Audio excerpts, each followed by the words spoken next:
discussing and hearing about. First, though, I'd like to thank the Canmore Museum and Geoscience Center for hosting us. They've been just fabulous and so enthusiastic. And I'd like to call on Sammy Wackerly to give an acknowledgement and appreciation for being on Treaty 7 territory. We get really excited if you come to us and are like, hey, we want to do a talk about this thing. So please, if anyone else wants to do a talk, let me know. I will more than likely say yes. And speaking of the museum, afterwards, when you're doing your little post-event mingle, feel free to mingle inside the museum exhibit while you're at it. Chat around the exhibits, see what comes up.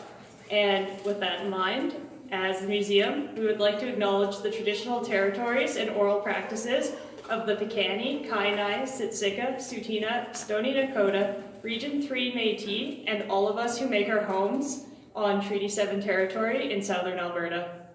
And I would now like to introduce Shannon Ripley of Bow Valley Climate Action to introduce the group. And we made her sit in the back, so it's going to be funny as she slowly walks up here.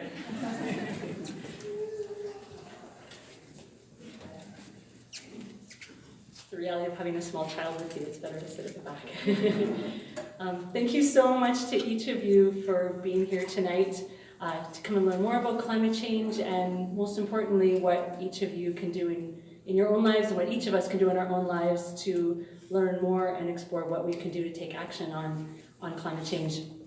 I'm just briefly going to introduce how who we are as Bow Valley Climate Action and how the group formed and invite each of you to consider joining our efforts. We're a group of citizens that started getting together last fall to look at how we could each take more action on climate change. We are a group of citizens, we're people who live and work in the Bow Valley or just spend time here, and something that we've been very clear about since the start is we're organized, but we're not an organization. So when I speak, I'm not speaking on behalf of the group, but just on behalf of myself and my involvement in the group. And just to give a bit of context as to how the group came about, as many of you will know, last October, the United Nations Intergovernmental Panel on Climate Change released a special report on the impacts of 1.5 degrees Celsius of warming above industrial levels. And I know for myself, this latest report, there have been many IPCC reports in the past, but this report really struck me. And a few things that struck me about it were the urgency of the call to action from this incredibly large group of scientists who have thought about this topic for a very long time, about the short time frame we have and the monumental scale of the things we need to change in our society in order to not have our world warm by more than 1.5 degrees Celsius. And I just pulled just a really brief excerpt from the report, so this is directly from that report. Pathways limiting global warming to 1.5 degrees Celsius would require rapid and far-reaching transitions in energy, land, urban infrastructure, including transport and buildings and industrial systems. These system transitions are unprecedented in terms of scale, but not necessarily in terms of speed, and imply deep emissions reductions in all sectors, a wide portfolio of mitigation options, and a significant upscaling of investments in those options. And I think what struck me as that report came out was looking at the urgency of this call to action from the IPCC, basically saying that by 2030, so that's 11 years away, we need to reduce by 45% our carbon emissions, and by 2050 we have to have net zero carbon emissions. That was the urgency of the task at hand, and yet what I heard around me, both even in our own lives, in our own family, the conversation in the Bow Valley and the province in Canada, didn't echo that urgency, and that was what really struck me, I think, in the fall. So I started chatting with a few friends about that, just in casual conversation, and we decided that given what we were learning and how we felt about it, that it was better to take some kind of action rather than not do anything at all. And so we just started by sending an email out to some friends and people in the community who we thought might be interested, and that was how the group began. So we've met now about 4 times. This is our first public event, and really by that, the group is open to absolutely everyone. And whether you want to come and join us at our meetings, we have big group meetings once a month, and then we've been organizing ourselves into smaller groups to work together on various topics. You would be very welcome to join in any of those things, or even just to contribute ideas perhaps that you might have after this get-together tonight. Just very briefly, like I mentioned, we've been meeting once a month. The 4 kind of project teams that have formed so far, one is acknowledging that we have a provincial election coming up as well as a federal election in Canada this year, wanting in a very non-partisan manner to try and ensure that climate change is an issue on the agenda and that people consider when they are casting their vote in both of those elections. Acknowledging that we need leaders in our communities, in our province, in our country who take this issue seriously and can help guide us through this transition that we need to make. There's also a group that is organizing or starting to think about what we call kitchen table talks, encouraging or facilitating getting groups of citizens together just to talk about climate change in a really civil way, in a way that's respectful, and then to talk about actions that people might take, just to encourage more learning on the topic. We also have a public forums group, which very much thanks to that group, this event here tonight is happening. And we have a group working on media, which one of the goals was just to start writing some letters to the editor, or working on social media to try and gather really high quality objective information to share with people in our communities to help them learn more about climate change and specifically what actions they can take. So thank you again for being here tonight, and we very much looking forward to Dr. Vipond's talk and to our conversation afterwards as well.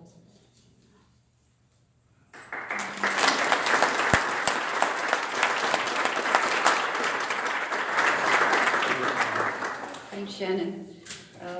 Before I introduce Joe, I'd like to just acknowledge a couple of special guests with us this evening. Cam Westhead, our Alberta MLA. Would you like to stand up?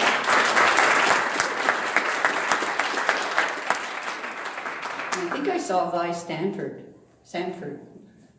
Yeah.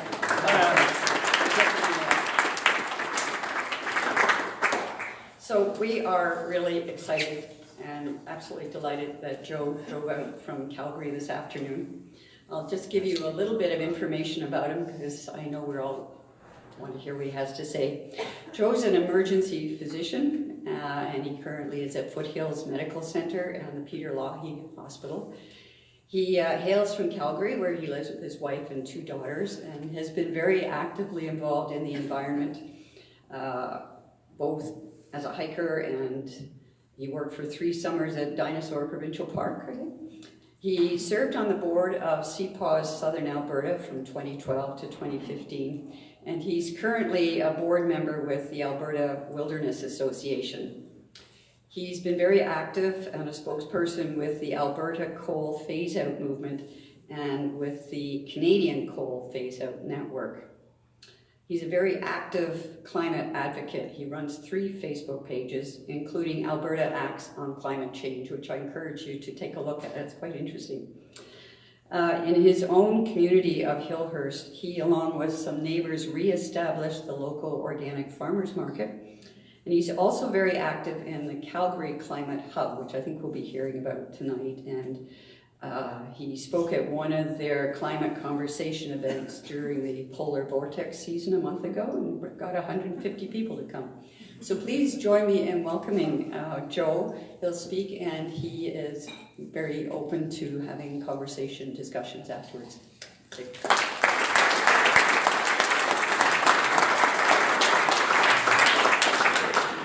So exciting to see a full room. You never know when you get in your car and you drive out and spend all that GHGs, what you're going to be up for. And I hear I'm competing with the Wolves today, so yeah, I'm glad you guys decided to show up to this event today. We're in big trouble. Despite knowing about the climate crisis for at least 40 years, we have a species that dithered and avoided and obfuscated and argued to the point where we've run out of easy solutions. A gradual, easy ramp off of fossil fuels is no longer possible. If we're going to save this planet, our ecosystems, and ourselves, we're stuck with radical disruptive change. Which leads, of course, to political disruption. Because nobody, nowhere likes the status quo to be disturbed. And we can't see this no clearer than with our neighbors to the south of us in the United States. And I fear we're soon to see it here too, as we enter our own political maelstrom of the Alberta election. I'm going to take you on a little journey of my evolution of consciousness on the climate crisis. My wander from ignorance to complacency, to fear, to dread, to activism, to winning again, and winning again. To having some glimmers of hope amongst the darkening clouds. And at the end of this talk, I'm going to ask you to go all in, to start making some sacrifices and start creating your own victories. It might be worth figuring where you place yourself in the spectrum of climate engagement. So I'm going to do a little thought experiment with you. You don't have to put up your hand, just figure out where you sit on this list that I'm about to create. There are those that figure the whole climate crisis is a huge left-wing conspiracy designed specifically to destroy your personal wealth, or some variation on this theme. And that's the denier group. Then there are those who have been rather indifferent to this subject up until this point. Those are the disinterested. How about those who have concerns about climate change, but have other important things that keep going on in their lives that keep them from being really engaged in the topic? Those are the distracted. Those that think this is a big deal and regularly spend time at 3 a.m. in the morning in the fetal position in a cold sweat. You wish you could do more, but you just really have no idea where to turn. Those are the helpless. Those that are actively engaged in furthering efforts on the climate crisis, spending serious time, money, and intellectual energy on this. Those are the activists. And finally, those people who think we're doomed already, and so it's really not much point doing anything at all. Those are the hopeless. So I want you to all put yourselves in that, figure out where you are on that spectrum. So if there's any overarching objective to this talk, it's to move you forward on that curve towards activism, or backwards if you're the hopeless person. We need more putting their all into community, their politicians, and our society towards aggressive climate action. So if you are in that hopeless camp, we need you to back off the ledge. We need everybody fighting hard on this. And having a voice in the back going, it's fucking game over, man, it just isn't helping anyone, including yourself. Although, to be fair, I've been there more than once. The very erudite Tom Rand, who's a Canadian venture capitalist, he's very uber engaged on the climate crisis, once laid out the 5 myths that we face as society that we're trapped by. Number 1, the future will be better than the past. This was once true. I look back on the last 4 generations of my family, and everyone was better off than the last. And I look at my 11 and 13-year-olds, and I think to myself, and the climate science, and I just can't make that same prediction. Myth number 2, technology will save us. I'm hearing this all the time from those who want to delay climate action. Can't do anything now because we just need to wait for that one new discovery. Innovation is the buzzword flying from the ramparts. But we actually have the vast majority of the technology we need to best this problem. Electrification, wind and solar energy, battery storage, and energy efficiency. What we need now is the political and social change, and that is vastly harder. Walking away from the infinite growth economy. Strong policy to support the transition. Flying less. We have very hard choices to make in the coming years. Myth number 3. It won't be as bad as we think. We're currently just over 1 degree Celsius above the 20th century average temperature, and things are quickly falling apart out there. In Canada, 3 of our worst 4 weather disasters ever have happened in this province in the last 10 years. Just curious, can anybody name those 3 events? Some of them are easy. Calgary flood, yeah. The Canmore flood, fair enough. Slave Lake fire, a lot of people forget about that. And of course the Fort McMurray fire, I think I heard somebody mention. We're not safe. And this is all at 1 degree. The IPCC, which was just mentioned, recently released this report that says, and I'm going to say it again, that the 2 degree world is much, much worse than a 1.5 degree world. And if at the current trajectory we're on, we're heading to 4 degrees. You can't imagine a 4 degree world. I can't imagine a 4 degree world. We'll probably never see this world because we'll either avoid it or we'll all be dead. So I'm all for avoiding it. Every avoided increase in temperature counts. Myth number 4, nature is ours to control. A corollary to this is we are somehow outside of nature even above it. Yet the truth is we're a part of it, intertwined, or perhaps more accurately, subservient to it. If we destroy the climate, we destroy us. You can only engineer your way so far along before the natural sciences of chemistry, physics, and biology subsume the human sciences of economics, engineering, and political sciences. And unfortunately for us and for our economy, it's the physical sciences that says we need what we need to do if we're going to avoid that 1.5 degree target.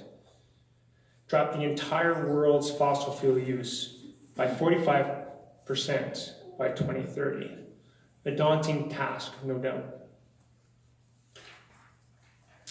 Myth number 5, our leaders will save us. Sorry, Cam. The truth is increasingly clear that this is the biggest falsity of all. In a democracy like ours, our leaders exist only to get re-elected. And the climate crisis has been so low on the electorate's radar, that this has failed to invigorate our leaders to do, well, much of anything. So there's a lot of placating, greenwashing, and half measures. This leads to this crazy piecemeal policy, like a government supporting a price on carbon, while at the same time buying an oil pipeline. But I'm going to underline, this isn't the politicians' fault. They are our representatives, and they're trying to do what we want. And not only are they trying to do what we want, but they also have pressures from various other sources, like lobbyists, media, corporations, special interest groups, all trying to lead them somewhere, and often trying to lead them away from climate action. Franklin D. Roosevelt, perhaps apocryphally, once said in regards to labor and civil rights, "I agree with you, I want to do it, now make me do it." Politicians need to have the space within which to act. Society is what provides that space. If they get too far ahead of the electorate, they get voted out. A case in point here in Alberta. Our little oil province went from being a backward climate-denying province to being touted by the likes of Obama for being at the forefront of political progressiveness on climate. In one fell swoop, we put a price on carbon, enacted a coal phase-out, set a renewable energy portfolio standard of 30% by 2030, pledged a methane reduction program, and put a GHG cap on our major industry.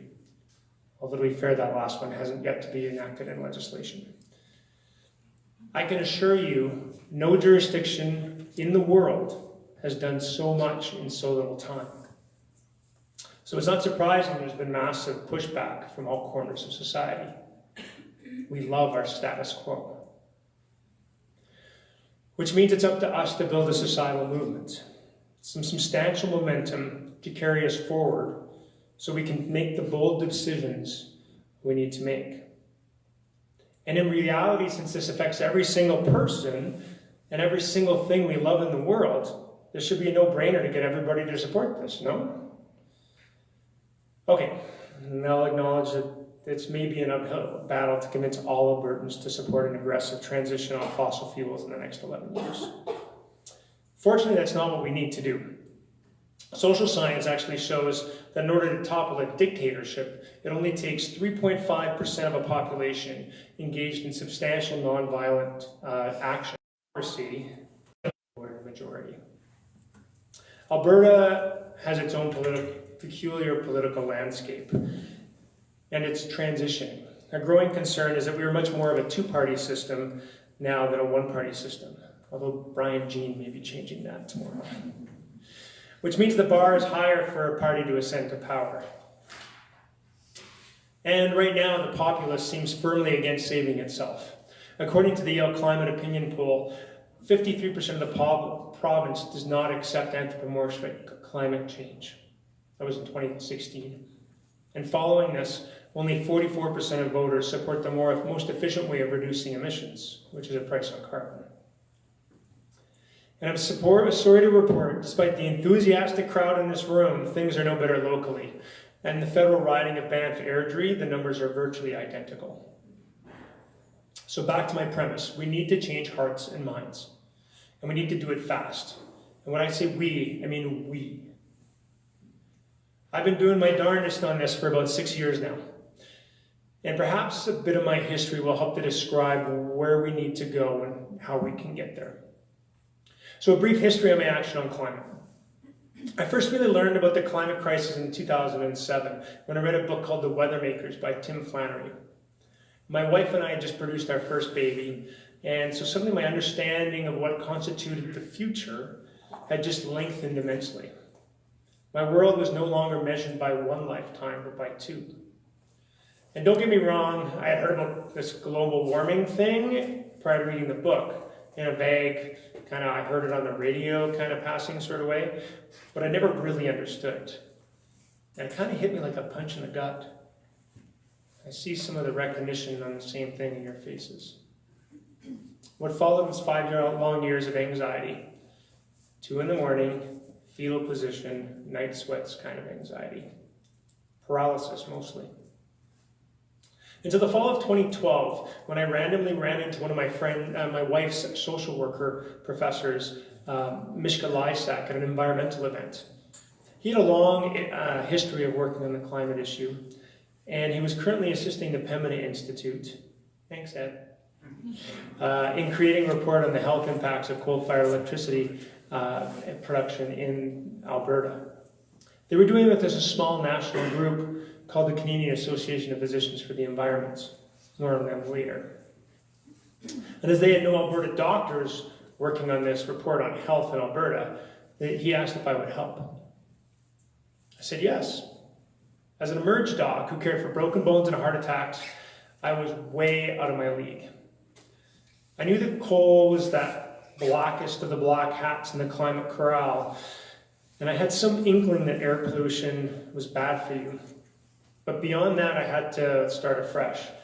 With my medical training, I could critically read a scientific medical article, and I also knew how to learn. So I did a self-directed crash course on electricity systems, power generation, and air pollution. And I helped in whatever way I could. Once the report was released in March of 2013, they really need somebody to be a spokesperson and flog this to the media and the politicians. There's a real risk with these reports that they end up on a shelf gathering dust.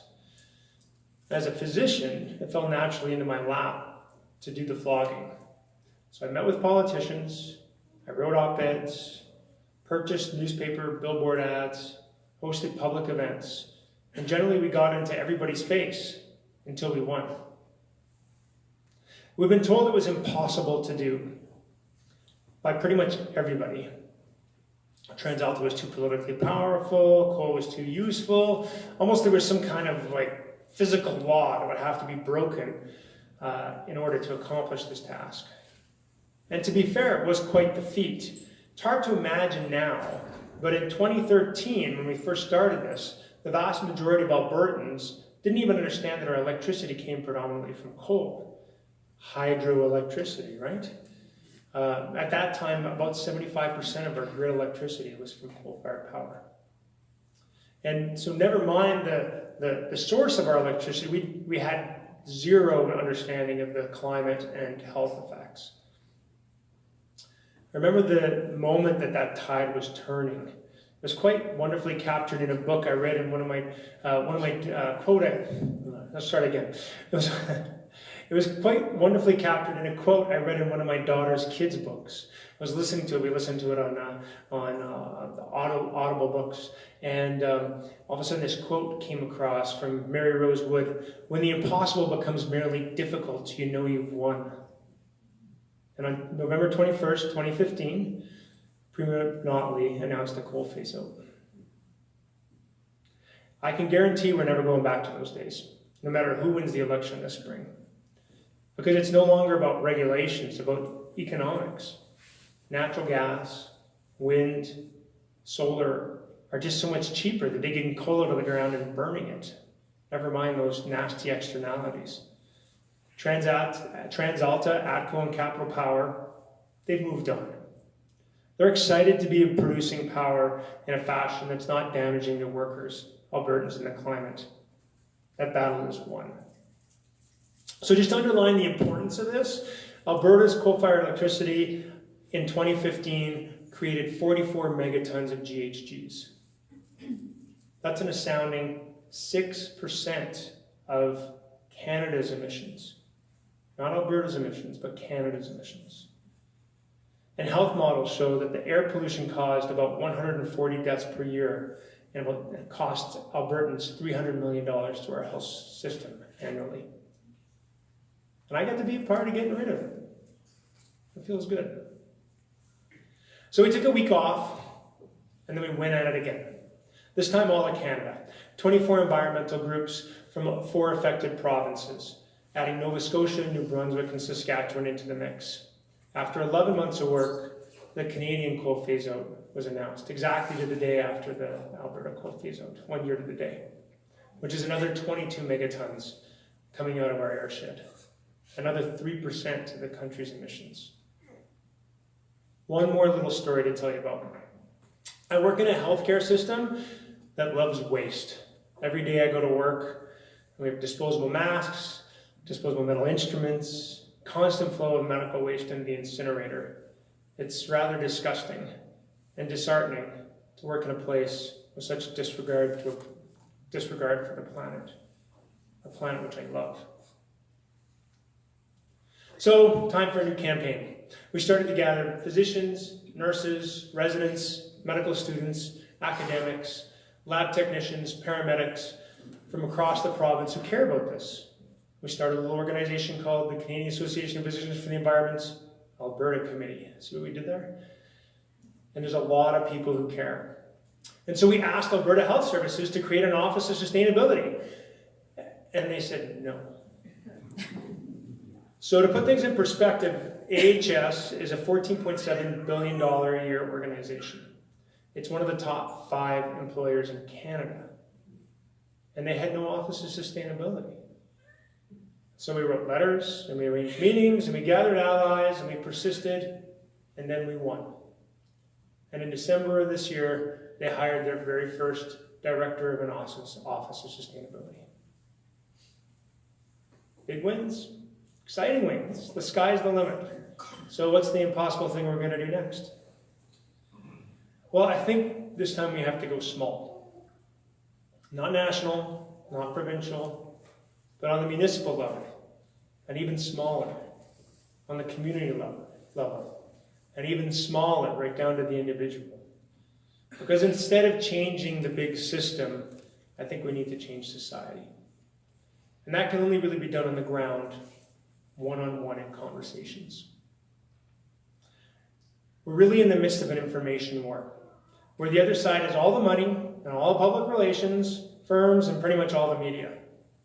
I read an article the other day that the US mainstream media last year devoted 142 minutes of primetime news to the climate crisis, down from 260 minutes in the year 2017. That's less than 30 seconds a day, spread out amongst all 5 of the big media players. This in a year of the devastation wrought by the Paradise Fire and Hurricanes Florence and Michael. The Pembina Institute has annual revenues of about $5 million. My own little organization, the National Organization of Canadian Association of Physicians for the Environment, had revenues of about $400,000 last year. The Canadian oil industry, on the other hand, has annual revenues of $115 billion. We're not even on the same playing field. So we need to play a different game. If we can't win with resources, financial, or media, we need to win with something else. And what we have is truth, passion, and people. I've helped to launch a small INGO in Calgary called the Calgary Climate Hub. And although we're new and small, we're working our way into multiple levels throughout the city. And now have people sitting on the Climate Advisory Panel, the Municipal Development Plan, the Transportation Development Plan, and the Stormwater Management Advisory Group. We have people working on election plans, people working on social media. But the most exciting thing we're working on, in my mind, is the community climate conversations. One of the problems with the climate crisis is what we've learned not to talk about it. Imagine this existential threat, this long shadow over our lives, and we barely talk about it to our family, to our friends, to our neighbors. And it makes sense, of course, for who wants to talk about such a dark subject at a dinner party or over beers? Much better to talk about hockey or SNC Lavalin or other fun stuff. So we've created a safe space for people to have the conversation, really focusing on solutions at the community level. The audience we're aiming for isn't the activists or the deniers, but those in the middle of the spectrum, the disinterested, the distracted, the helpless, and even the hopeless. Shift them along that climate engagement spectrum towards that space where we all need to be, the activist. Because I figure there's a lot of people out there right now reenacting my moments at 2 a.m, fetal position, cold sweats. And they need somebody to invite them to get involved and to take those first steps. I now know that Joan Baez was right. Action is the antidote to despair. The events are held in community centers and begin with an introduction to the various solutions and climate engagement opportunities for those who want to have an impact on the climate. The topics, which are planned to evolve depending on the community, include political engagement, climate science, health and eco-anxiety, renewable energy, energy efficiency, food security, youth groups, faith groups, and active transportation, with the subcategories of biking and public transit. We have an expert from each topic, so this is a pretty big endeavor because we have to have a lot of people getting ready to give at the same time. And each expert gives a bit of a 5-minute spiel on that topic about why the citizens should care and be engaged on that topic. And then the conversations begin. We move from an auditorium-style seating arrangement to multiple tables, round tables, and we talk. Movement from table to table is encouraged. So is breaking away from the table, just having a conversation with your neighbors. Share your fears, share your hopes, share your ideas on what we should do next. And at the end of the night, the various organizations have enhanced their capacity with new members and have made connection to other like-minded organizations. The attendees have started to develop their plans to be better climate citizens. And the community center has started to be the hub for future actions in that neighborhood. Granted, we've only actually just held one event in Hiller Sunnyside, which is probably the most climate-friendly community in the city.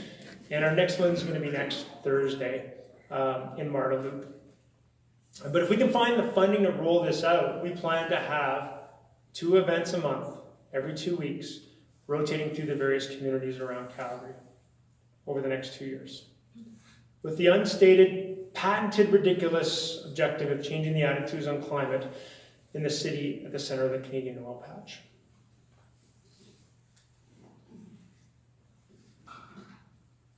It may seem possible, or at best ludicrous, but I'm okay with impossible. I've been there before. And the truth is, it's what's required in order to save my kids' future. So quixotic or not, I'm going to damn well try. Before I finish up, I'd like to give you my 5 actions that we can all do, starting now, to make a big difference. The number 1 thing is take care of your own backyard. It means drive less, get the most fuel-efficient vehicle, solar panels on your house, green power if you can not do that, bullfrog power.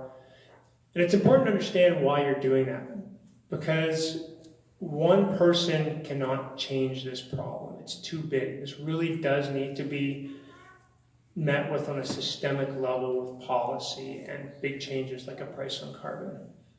But you're doing it for 2 reasons. The first thing is modeling, because if you do something and your friends see it, they might think that electric car is pretty cool and want to get one for themselves. There's actually really good evidence that solar panels go viral, so that when one solar panel goes up in the neighborhood, there's a higher likelihood of other solar panels to go into that neighborhood too. I was the first one on my block to have solar panels. Now there's 4. That's within 3 years, 4 houses. But probably more important than modeling is that things are going to get worse. And at some point, you're going to have to look those people that you love, whether they're your kids or your nephews and nieces or your grandkids, and you're going to have to tell them that you did every goddamn thing you could to make their world a better place. and you owe it to yourselves to try now. Okay, that's number 1. Number 2, learn as much as you can and share your learnings.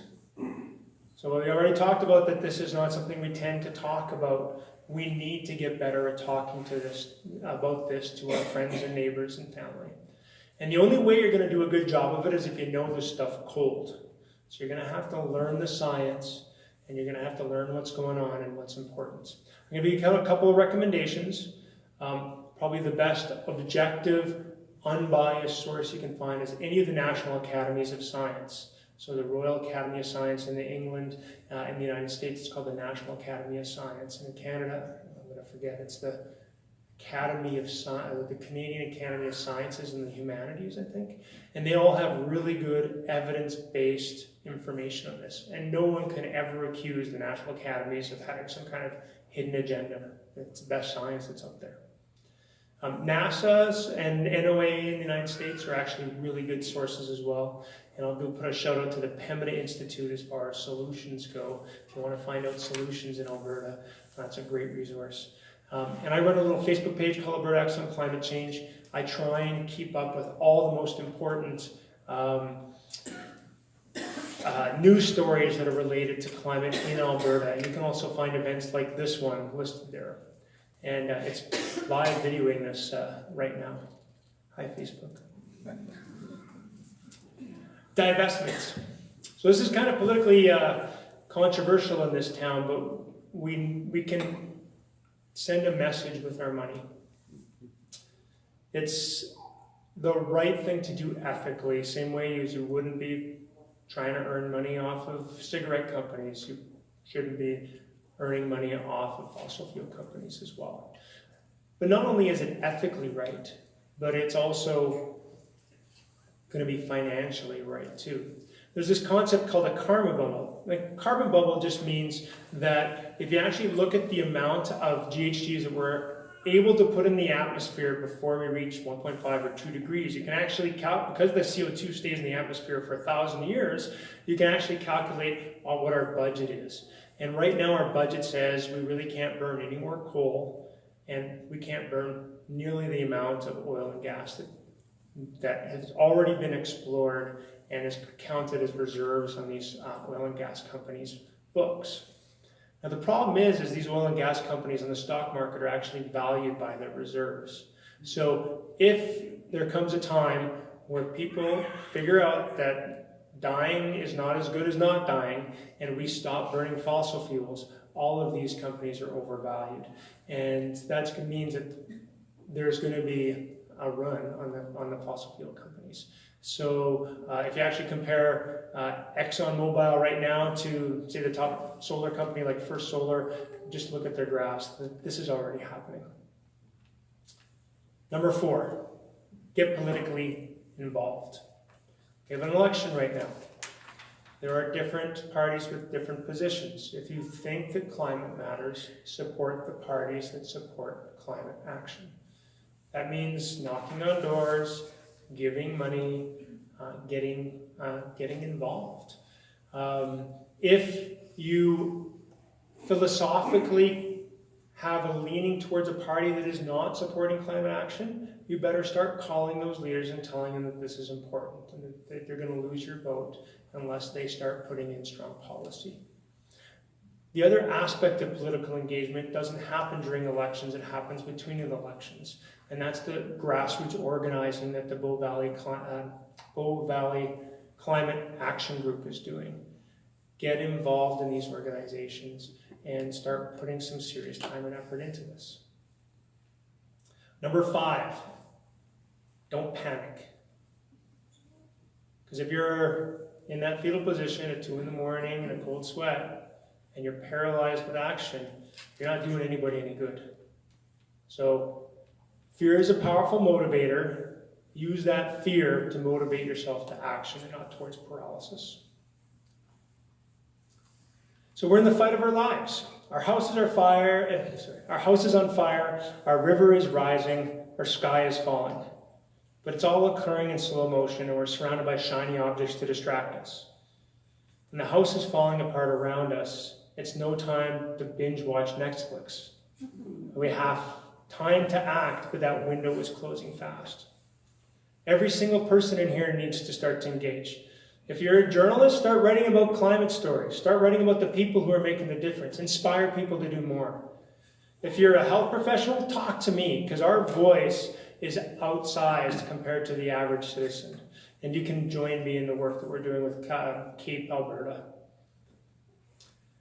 If you're a student and a youth, your voice is becoming increasingly more powerful in this, and it's becoming the most important voice of all. The morality of intergenerational justice is impossible to refute. So I hope you're out there tomorrow afternoon striking with Greta, Sophia, and my 2 daughters. If you don't know who Greta is, you better find out. She's going to kick ass. Kick your ass. We all need to play our part. If we can turn an entire economy around in less than 2 years in the 1940s, just so we can drop some bombs on Europeans, for sure we could do the same thing to save our own skins. We have to win this, because the alternative is unthinkable. So let's get out there and kick some climate ass. Thank you.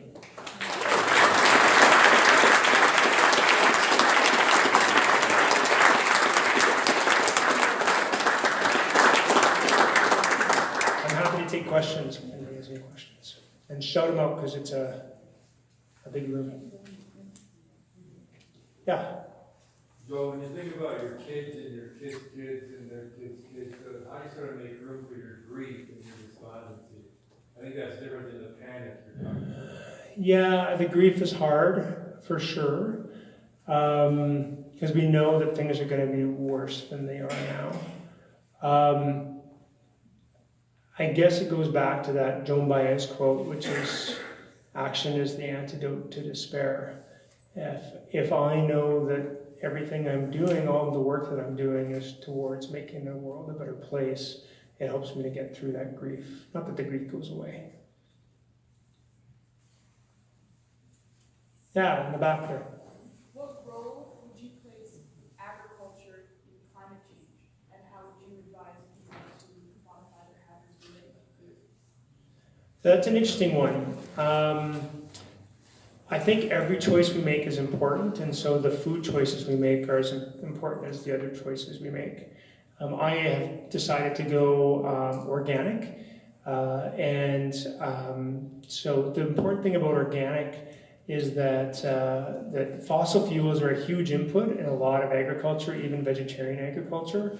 The fertilizers that are used, the tractors that are used, are massively inputted by fossil fuels. So we really need to minimize that aspect of your lives. I buy locally. I hope to start a farmer's market in my neighborhood, because I feel so important. I feel so passionate about local food.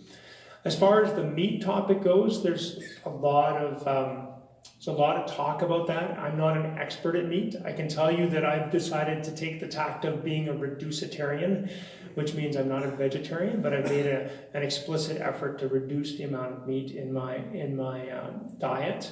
My daughter has gone vegetarian, so I support her in that, because I think it is the right thing to do, and so we just don't eat meat at home at all anymore, because I'm not going to make 2 meals, one for me and one for my daughter. But when I'm out and if somebody's serving me meat, I'm not going to say no. So those are the choices that I've made. I am a bit against the idea that we have to tell everybody exactly what to eat, because diet is a part of our identity. And so for a lot of people, it's hard to go against what they feel their identity is. And I feel often there's a lot of pushback on that. So I like the reducitarian aspect. I think it was in England that I just read that they have a school lunch program, and they've just recently put in a policy that every Monday is vegetarian Monday, and they just have a meatless Monday. So that kind of idea is certainly taking hold. So a lot of the things you've talked about tonight involve having money. And, no, absolutely but not. eating organically costs a lot of money, getting bullfrog power costs a lot of money, buying an electric car costs a lot of money, and I understand, being politically engaged is really important. What would you say, for me, I'd love to do a lot of those things, but it's hard for me because it costs money for me, so, I have go out and knock on doors and I'm campaigning and stuff like that, but how can people do stuff that doesn't involve money? Right. So if you look at the 5 things, so if you look at the take care of your own backyard, it's true that putting solar panels in your house involves quite a bit of money, but bullfrog power actually doesn't involve much money at all. It's cents on your bill, and our electricity costs are so low in Alberta that it's like a latte a month. So if you can afford one less latte, then you can afford a bit of bullfrog power. Public transportation and biking, I bike everywhere, and it's not because it's for a lot of reasons, but one of the reasons is I'm really cheap, and I'm really happy to not have to buy a gym membership, and not have to pay for parking, and not have to pay extra insurance for my commuter vehicle, and it's really good for my mental health. So that's a transportation option. Public transportation is another option.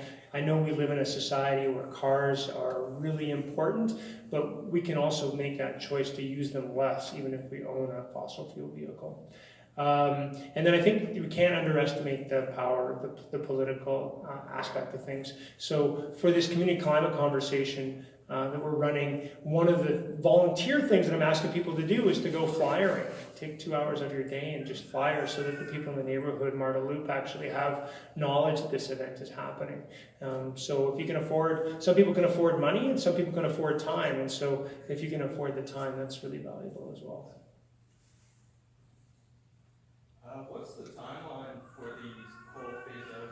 And do you know, I mean, it will be replaced with a mixture of energy sources, but like part renewable and part maybe natural gas. Mm-hmm. So the official timeline was actually laid out by the Harper government in 2012, when they put out legislation saying that all coal-fired power has to close by 50 years end of life. So 50 years of their life. So if you were to build a plant in 1971, that means it has to close in 2021. So in Alberta, there's 12 plants that actually continue to follow under the Harper plan, and then 6 plants that were to live beyond the 2030 deadline that the coal phase-out was announced. Of those 6 plants, it's actually pretty incredible. We actually, in Alberta, built a coal plant in 2011.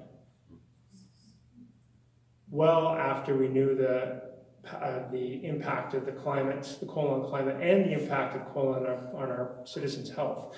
It astounds me that we did that. So that actually is going to curtail the life of that plant by 30 years, which is really good.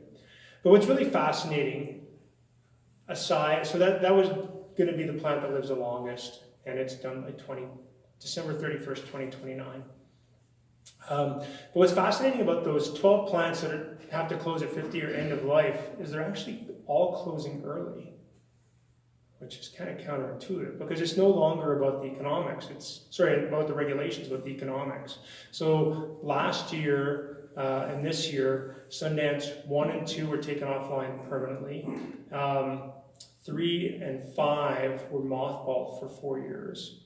The other 2 plants that are going to be closed, we're supposed to be closed at the end of this year, are Milner 1 and Battle River 3, and they almost never run. They only run on the highest price days, because they're just so badly polluting that they have other regulations that are enforced on them. Of the other plants that live in Alberta, the majority of them are either going to be closed down before their closure date or converted to gas plants. So this is going way faster than. As the replacement goes, the grid will have at least 30% renewables by 2030. I think energy efficiency should be a big component of what we're replacing the coal with, but unfortunately we don't have any energy efficiency targets, and that's something I really want to have put in place, because if we can actually if we can settle regulations saying that we need to save 1% of our electricity emissions a year, what that's going to be is, over the next 11 years, 11% decrease in our electricity use, which is huge. That's like a large number of coal plants. So if we could have some energy efficiency targets, I think that would really help. And then the other big thing I think we're undervaluing is interties, Because we live next to this province called British Columbia, and they're full of hydroelectric dams. And hydroelectric dams are actually just big batteries. So you can imagine if we overbuilt our solar and wind so that on the big solar and wind days we were feeding electricity into their grid, and at nights on the windless days they were feeding electricity from their hydroelectric plants into Alberta, we'd have a really great system. But interties are politically challenging, and there's definitely some NIMBYism that goes into that.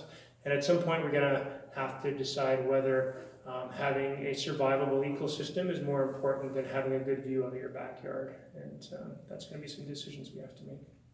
I hope that answers your question.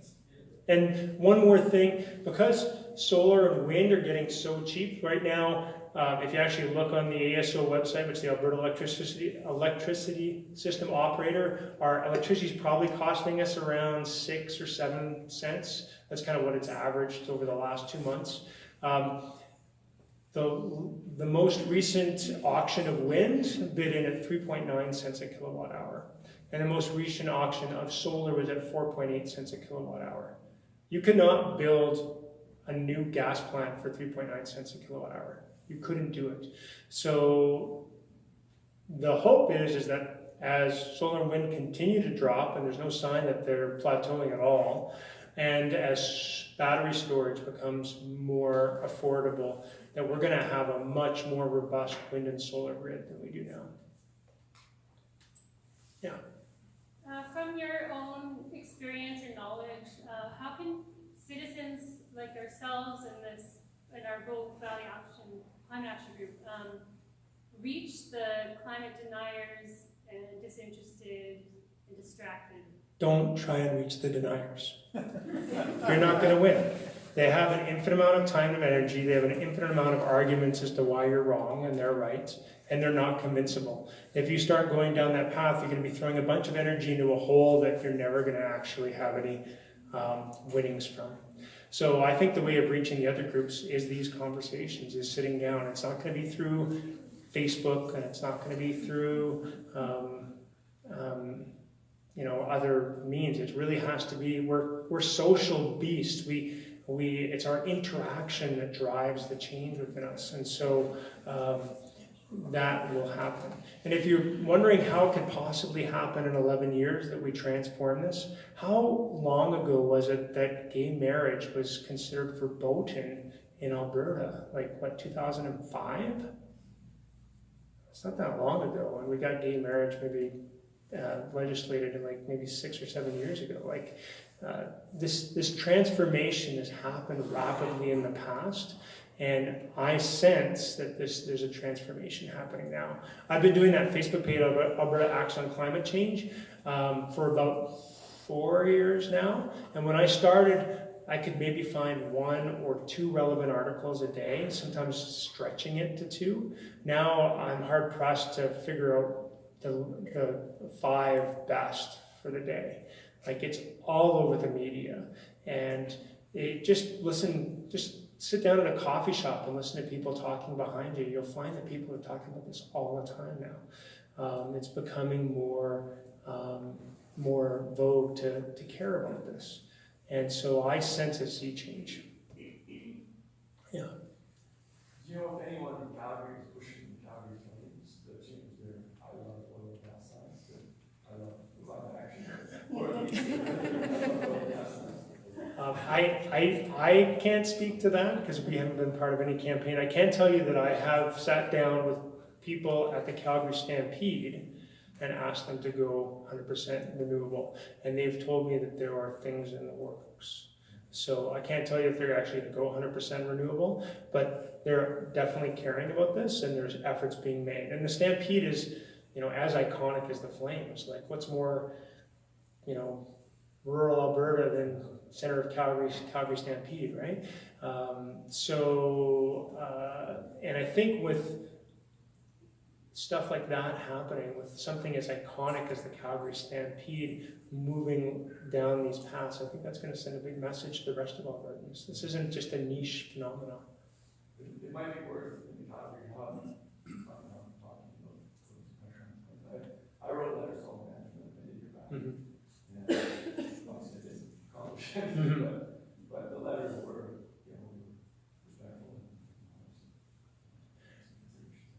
When I've taken up a campaign, I've always tried to figure out the right target. And so the right target means something that's achievable and has the maximum to gain.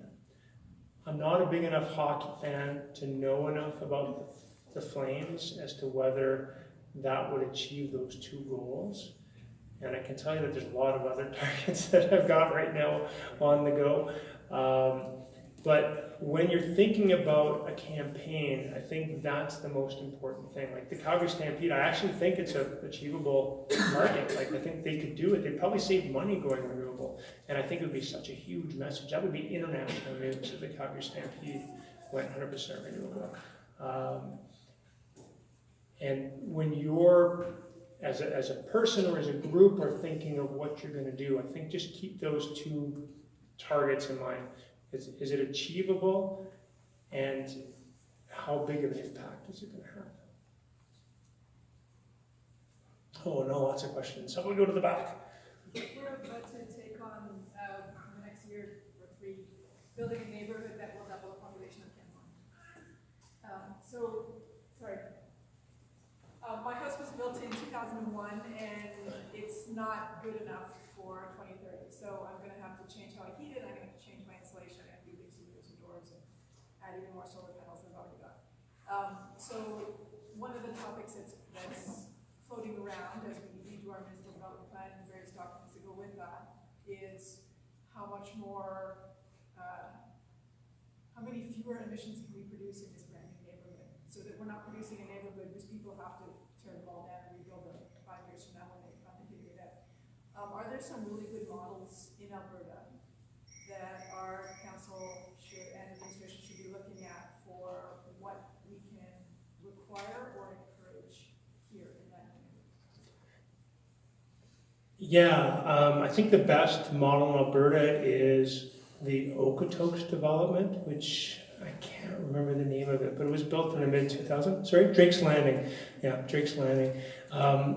And one of the things that I think is key there is district heating. It's way better to have one heating plant, just from economies of scale, than it is to have a bunch of furnaces in people's basements.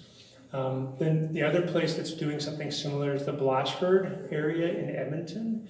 They're going to have a district heating system as well. And so I think in Drake's Landing it's 100% geothermal, and so they're using geothermal heating at this large district heating facility. The other model that you could consider is some of the stuff in Germany where they actually do natural gas. And they run the natural gas as a district heating, but then they run the steam before it goes out to the people's houses. It goes through a electrical turbine, and so they produce electricity at the same time as they're heating the houses. So that's the heating component, and certainly as far as there's now models of passive solar houses where you really decrease the amount of heating that needs to be done, even multiple sub-zero days. And then solar panels and everything. So Blatchford and Drake's Landing would be the summary. Yeah. Yeah, just to add to that, I'm an architectural technologist, and I know that in the world, all the energy that we use in the world, 40% of that is used to heat and cool buildings. 40%. And we already have technology now in passive that you mentioned to reduce the need for heat energy by 90%. And so I'm wondering, who do we talk to in the province or in building the municipalities, codes. To go beyond the building code? Well, it is building codes. It's really all about building codes, because one of the things, we talk about how efficient a price on carbon is. It's not efficient when it comes to heating homes, because the people who are building the homes are not the people that are paying the monthly prices. So you have to, the price on carbon doesn't work at all, and it really comes down to having stringent building codes. You look at a place like California, where the building codes have been super good. They've really made a huge impact in the amount of energy that are coming into homes. So. Municipalities can also make their own policy and go beyond building codes. may have that ability to do that. For sure. But let's do it on province-wide. Let's make this, and we got the whole province to deal with, and it's a provincial building code, so let's get together and rattle some chains. Because that's what really needs to happen. It's nice to have your old backyard looked after, but when it comes to this kind of problem, you really need to have a provincial building code. Yeah. When you say the word gas, I'm just so bewildered, because on one hand, it sounds like coal is going to transform into burning gas, and this district you just talked about would have a general furnace that's going to be burning gas. But isn't gas a non-renewable resource as well? Absolutely. I'm totally bewildered on how we can still be talking about gas, and then that leads into the business of hydraulic Fracking. Yeah. I have huge concerns about gas, and I share your concerns. The reality is that if you were to build a gas plant today, the expected lifespan of that, and this is, when you're building something, you go to a bank and you say, this plant's going to live for 35 years, and I need a mortgage, it's going to last for 35 years, and that's how you finance something. If you were to build one today, it would have to exist in 2055 to be a profitable plant. Well, we've just been told that we can't be burning fossil fuels in 2050. So that automatically, you're building a stranded asset. The same way that Genesee 3 and Keep Hills 3 are stranded assets, and the Alberta government had to basically buy them off of the companies in order to save its ass. The same risk exists for a natural gas plant built today. But what's interesting is there's actually, I think, 5 natural gas plants that have passed through the Alberta Utilities Commission process and have been approved. And there hasn't been a shovel put in the ground for any of those. And they've been approved for at least 3 years. So I think the utilities actually get this. So it'll be interesting to see what the future years come. The other thing I think it's important to mention about gas is not only when you burn gas do you create CO2, but the actual chemical that's in natural gas is called methane. And methane has 84 times the GHG potential as CO2 on a 20-year basis. So what does that actually mean? That means if there's any leakage in the system, more than 3%, then it's just as bad as coal from a climate perspective. Certainly from a health perspective, it's better. It doesn't have all that nasty mercury and all that kind of stuff in it. But from a strictly climate perspective, if there's anything more than 3% in the system, it's the same as coal. Does anybody know how much leakage there is in the system in Alberta gas? Nobody knows. Nobody knows. In the American system, there was just a report out last week, actually, from Stanford University that said it's 4% in the U.S. fracking system. So, yeah, gas is a big concern. So then why do we still talk about it as being a partial solution? Is it just economically viable now until something else comes to replace it? No, I think it's that hope that we can maintain our fossil fuel industry as long as we can. It's not isolated to Alberta. Gas is touted as the bridge fuel in multiple places, but a lot of people consider it a bridge to nowhere. And then that leads into fracking the whole industry in North America. Mm-hmm. You win. You're right. On the fracking net. Well, it's not just me, right? So I actually have people who've come up to me and said, why aren't you doing everything on fracking? I'm like, Christ, aren't I doing enough? So, yeah, I mean, it's an issue. I think people need to take it on. I can't do everything, so please help. I was joking. Okay. Some people aren't. Is that it? Any more questions? I have a question. Yeah. How are we progressing? As a province? Is there progress being made? I mean, we talk about all these initiatives that have been happening, and you're saying there's some things happening that are good. As a province, or as a country, or as a society, or as a world? Give me any one of those. Any one of them. As a world, we're missing our mark. We're continuing. Last year we had an increase in CO2 emissions. We've been flat for a couple of years before that, and there was a hope that that meant that we had plateaued our emissions, but last year it went up again. A lot of that was attributed to big economic growth in China and the United States. And some of the big weather anomalies in the United States also increased emissions because it was so hot in the summer and so cold in the winter. So right now we're missing our mark and we need to do more. What about Canada? What about Alberta? So Canada, our emissions actually dropped last year, and I'm excited to say that Alberta was a big part of that. Ed, do you know the numbers for Alberta? It was pretty substantial, right? We went from like 260 to 245 or something like that. And if you actually look at where we're supposed to have been going, like if we had been on without the climate leadership plan, it would have been still going up. So the climate leadership plan is working and it's doing what it's intended. A big component of that is carbon pricing, and specifically its impact on coal.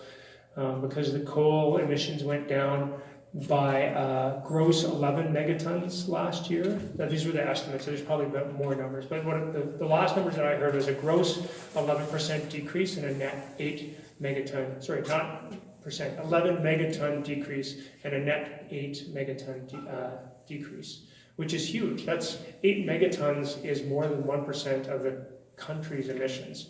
That's from one policy, which is carbon pricing, on one industry in one province. So that just shows how fast things can change. And Joe, just on Alberta, it's important to note we're just decreasing the rate of increase, projected increase of 2030. So but we actually decreased last year over the year before, didn't we? It's still, if you look, we're projected to go up to this in 2030, 260 megatons, and we're bending that curve down. Right. And Alberta hasn't peaked yet.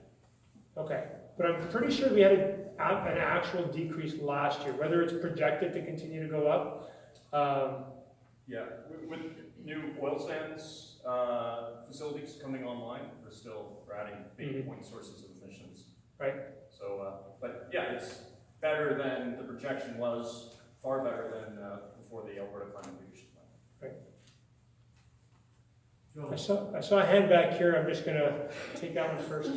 So we're definitely living in an exciting time for all these new opportunities. This is exciting event that's going on tomorrow, and this seems like a great event to kick that off with. My question is, well, it starts with, it seems like we might be on a poor side in Alberta from an economic standpoint in regards to climate change, as we're involved with the meat industry quite a bit, with the dairy industry, and we're involved with oil. How will Alberta's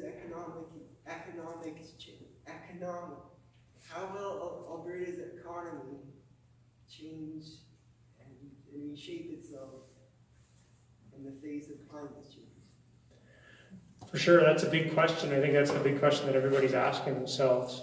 But it's important to recognize that it's just, cities and regions have changed over time. Nobody's guaranteed to have the same industry and the same economy over time. Pittsburgh is no longer a steel town. Hamilton is no longer a steel town.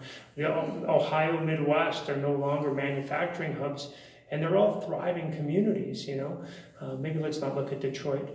But one of the things we need to do is anticipate this, because if we just fight back, if a wave is coming and you just say, I don't want this wave to come, waves are way bigger than one person standing in the water. The only way you can really deal with that wave is to ride it. So we need to actually anticipate what's coming and then put in policies and plans to deal with that wave coming. It's just not enough to say, I don't like it, make it stop. Yeah. So when you mentioned the 5 things that individuals might do to try and make a difference, maybe there should be a 6th one, which could be have less babies. My question is, in a growing world population, how realistic are goals of 2030 to 2050 with the kind of increased population we've seen in the world in recent decades and centuries, and if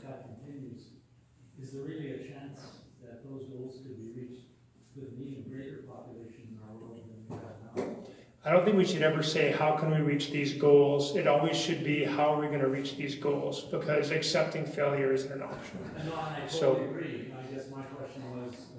So you want to ask about population. So the reality is that a person in Canada produces about, I'm going to make up a number because I don't know the exact number, but let's just say it's 15 or 20 times the amount of GHGs as somebody in Africa. And the majority of the population growth that's going to occur in the next decade, next 2 decades, is going to be in Africa. So if you want to deal with the population issue, what you actually have to do is educate women, because that's the only thing that's ever been proven to decrease the populations of places. Our population internal growth without immigration is actually going down here and in all other industrialized nations. Japan, of course, being the most evident example of that. So because we are such an outsized energy user per capita, what we need to do as a society is deal with our energy problem and not our population problem.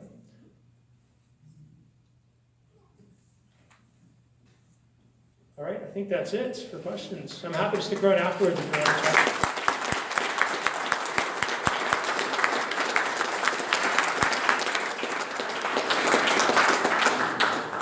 I have pins for sale, $1 each. They're really cool. Wow, thank you, Joe. Joe really emphasized working together, and I'd just like to acknowledge some of the many organizations we have here in Canmore who are working in this area. So please stand around and talk with some of them afterwards. I think Lori Rissling-Wynn is Town of Canmore's Sustainability Coordinator. Are you here, Lori? You want to stand up or wave so people can talk with you? And Jody Conwell, who has been very active with Bow Valley Climate Action, she's with the Biosphere Institute of the Bow Valley, which is very active. Richard Daniel with the Bow Valley Clean Air Society is here this evening. Please stop and chat with him. I saw Colleen Campbell from the Bow Valley Naturalist. She's here. Are you still here, Colleen? I don't think there's anybody here from the Rockies Institute, but they're a very exciting new organization as well. And Shannon mentioned our working groups. We have Ruth Suffield, who is heading up our kitchen table forums group. Ruth, are you here? Do you want to stand up so people can chat with you? And Millie Coyer, if I haven't massacred your name, sorry. Thank you. Is heading up the local media work. Judy Archer is heading up the political agenda work. And Diana McGibbon, the political forums group. Our next large group meeting is next Tuesday, 19th at 7:30 at the Ralph Connor Memorial Church, United Church, just down the road on Main Street. And then we meet every month after that, the 16th of April and the 21st of May.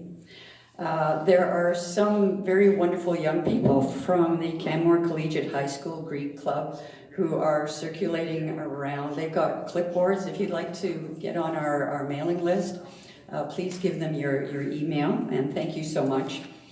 Thanks to Al for getting our Facebook live stream going. We really appreciate that. And I'd like to call on Priscilla Janes now, just to say thanks again to Joe for coming. And we really appreciate it. Before you do, tomorrow is the International Strike for Climate. If you don't know who Greta Thunberg is, she's the most amazing young woman you'll ever meet.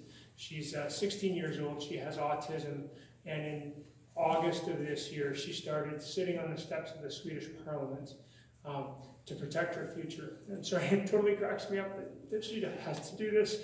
But she did that every Friday, and she says she's not going to get off the steps of the Swedish Parliament until Sweden meets the objectives that they set out in the Paris Agreement by legislation. and the whole world is watching. Yesterday, she was nominated for the Nobel Peace Prize, and tomorrow people are meeting around the world to help her in her strike. And in Calgary, it's going to be at City Hall, and you can just tell me where there might happen to be a bunch of kids tomorrow.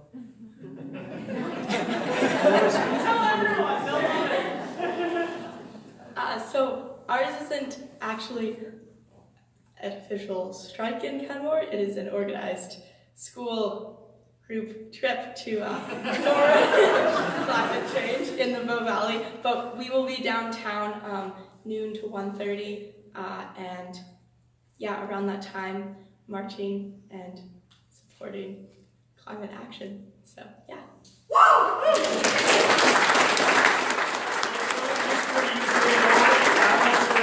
They need the support.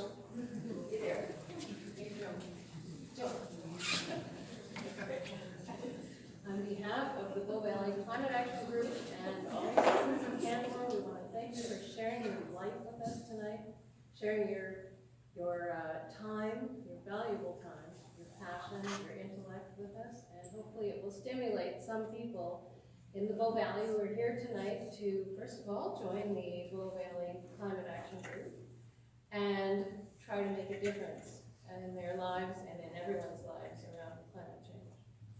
Thank you.